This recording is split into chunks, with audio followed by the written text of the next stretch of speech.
कैसे हो यासिर? खुश आमदीद। कैसी हो तुम नवाल? ठीक। उसकी आखिरी कॉल्स देखो।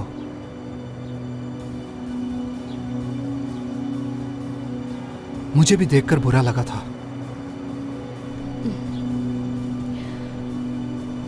उसके मैसेज खोलकर देखो, वो ऊपर वाला। मेरा इंतजार मत करना, मुझे काम है, मैं रास्ते में हूँ। अब क्या करें हम? यासिर, मेरे साथ बाबा के पास चलो। चलो।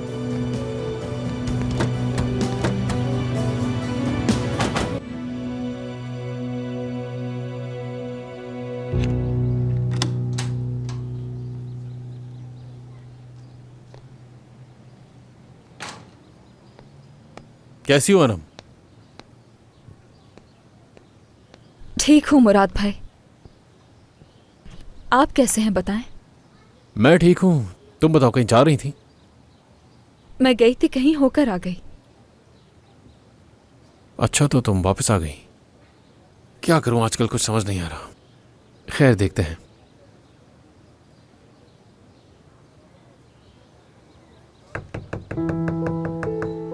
देखो, फिर कोई खिंचा चला आया मेरी तरफ। आ रहा हूं।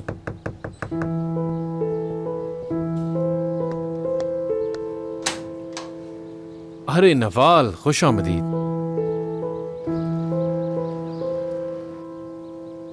मुझे आपसे बात करनी है, बाहर आए। क्यों? अंदर आकर बात करो, जो भी मसला होगा मिलकर हल करेंगे। चलो अंदर आ जाओ, मैं हूं तुम्हारे साथ। नहीं, आप परेशान मत हो, जो कुछ कहना था मैं सुबह कह चुकी हूँ।